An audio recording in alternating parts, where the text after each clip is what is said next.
This January, Canadian Prime Minister Carney visited China, and the two countries signed a rather interesting deal. Canada canceled the extra 100% tariff it had slapped on Chinese electric vehicles, replacing it with an annual import quota of 49,000 units. Within the quota, vehicles enjoy a most favored nation tariff of just 6.1%, and that quota is set to rise year by year as soon as this news broke. The biggest reaction came from the United States. Politicians on Capitol Hill jumped higher than anyone, pushing for sales bans and screaming that Chinese cars would devour the North American market. But here's the interesting part. The man who actually calls the shots, Donald Trump, has been strangely ambiguous. During the recent G7 summit, Carney and Trump had no formal bilateral meeting, but a live microphone caught their conversation. Carney explained the quota arrangement to Trump and said, "I think you'll like this." Trump replied, "That's good." Afterwards, Carney told reporters that Trump actually really likes this structure. But Trump's own version was far more subtle. He said, "I don't know if I said I like it, but I can understand it that I'd rather see a quota than nothing." See the temperature difference there? Carney said, like, Trump said can understand. The gap between understand and like is wide enough to brew a whole pot of tea. So the real question is, what exactly is Trump calculating? To put it bluntly, his mindset has never been about liking Chinese EVs, that it's about choosing the lesser of two evils. Once Canada signed this deal, Chinese EVs entering Canada became a done deal. Rather than letting Chinese cars flood into the North American market with no limits, better to have a quota in place to when he says a quota is better than nothing. That's not liking, it's resignation. But Trump's calculation is far more complicated than that. On one hand, he needs Canada to make concessions in the USMCA trade negotiations that Canada's Industry Minister Joly is currently visiting China, meeting with Chinese automakers, and trying to attract investment for Canada's auto industry. Trump says he understands, but in reality, he's sending a message to Carney. Go ahead and hustle in China, but don't expect any favors from the United States. That, on the other hand, the American auto industry itself is deeply conflicted. This March, multiple U.S. auto industry groups sent a letter to the Trump administration, urging them to maintain import restrictions on Chinese vehicles. Yet back in January, Trump openly declared in Detroit that he welcomes Chinese automakers to invest and build factories in the U.S. The American dilemma is on full display here.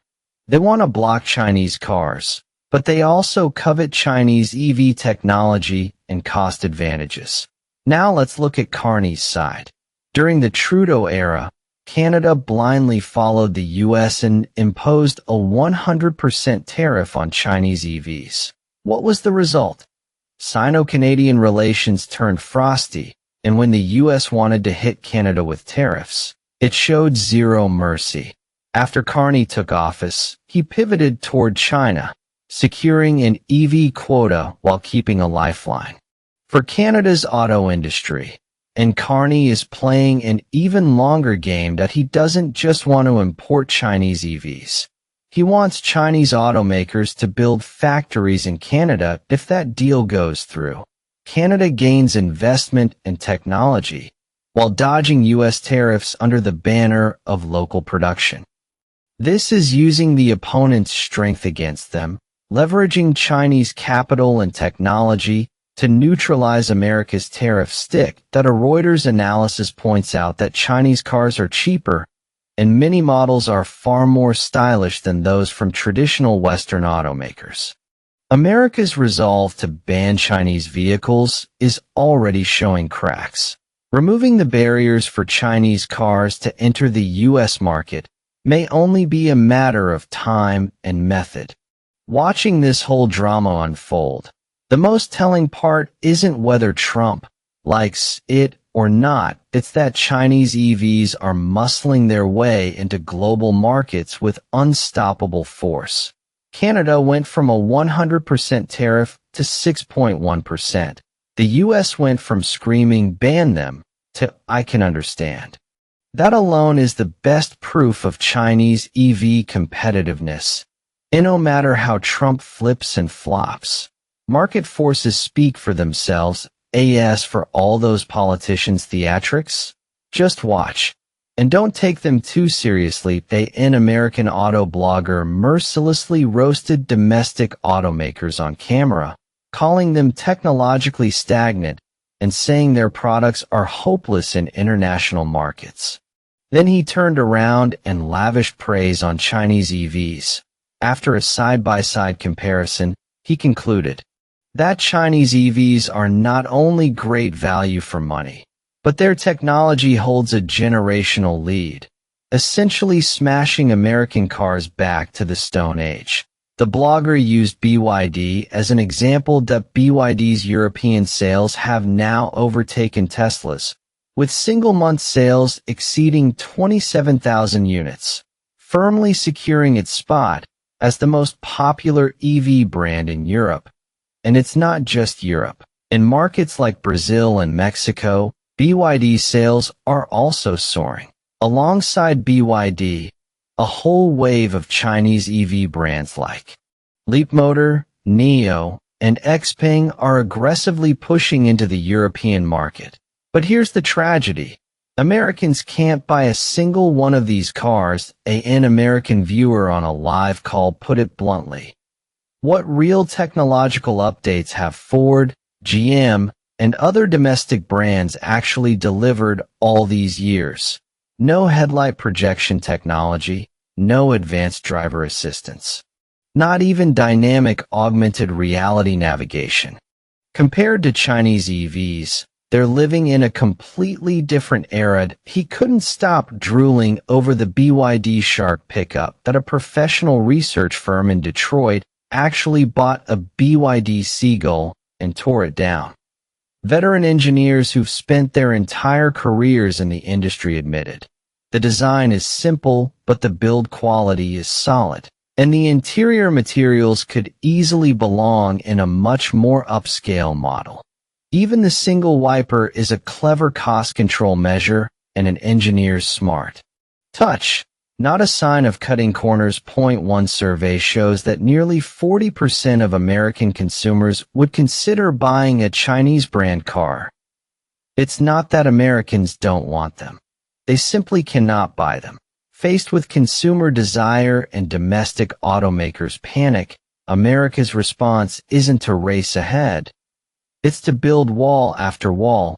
In 2024, tariffs on Chinese EVs were first hiked from 25% to 100%, and then stacked with additional provisions, pushing the total tax rate above 137.5%. A small car with an FOB price of a few $1,000s ends up costing over 10 times that amount by the time it reaches the US. Tariffs alone weren't enough.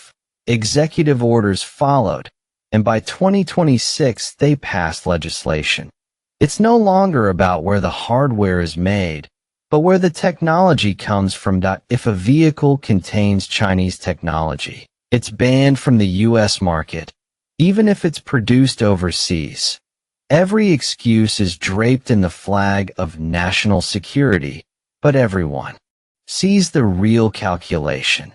The Ford CEO shouts that Chinese cars must never enter, then turns around and privately proposes. If Chinese automakers want to build cars in America, they must form joint ventures with US partners, and the Americans must hold the controlling stake. In plain English, he knows the Chinese advantage can't be stopped, but the money has to go to Americans. If you can't beat them, join them. And make sure you're the boss. An auto industry alliance even submitted a statement to Congress demanding a legislative ban on Chinese cars. The lawmakers who co-signed it put it even more bluntly. If Chinese automakers come, they will bring an insurmountable economic advantage. While America's walls keep rising, Europe's defensive lines have already been torn open. Recently, Reuters, the BBC, the Financial Times, and other major Western outlets have been flooded with stories about Chinese EVs, and the tone is one of sheer shock. They've finally realized that Chinese automakers going global isn't just about selling cars. It's about gutting the very foundations of European car companies. In 2025, BYD's European sales skyrocketed 270%. In the first 5 months of 2026, they've already surpassed 100,000 units through imports alone. Facing the EU's tariff barriers, BYD dropped a bombshell. Instead of building new plants from scratch, they're directly taking over existing, idle Western factories in Southern Europe and Spain. The EU wants to lock Chinese cars out with tariffs, so Chinese automakers are simply buying European land, hiring European workers, collecting European subsidies, and hollowing out the legacy giant's home market from the inside. That it's not just about selling cars. It's about setting the standards. That BYD is pouring €2 billion into rolling out a 5-minute flash charging network across Europe, planning to install 3,000 top-tier flash chargers by 2027, with 600 of those slated for the UK alone. While Volkswagen and Toyota are still haggling with governments over the last profits from combustion engines and grid upgrades, Chinese automakers have already built infrastructure where charging is as fast as refueling, right on the doorsteps of BMW and Volkswagen. The once arrogant British luxury brand Jaguar Land Rover, desperate not to be left behind by the times, had to proactively reach out to Chery and adopt Chery's pure electric technology platform to develop its future high-end flagship models. Decades ago, we traded our market for their technology. Decades later, century-old European giants are relying on Chinese electric chassis just to stay alive. The wheel of history never stops for any wall, clinging to old production methods and surviving on. Protectionism will ultimately never hold back the tide of technological iteration. The higher the wall you build today, the further behind you'll be left tomorrow.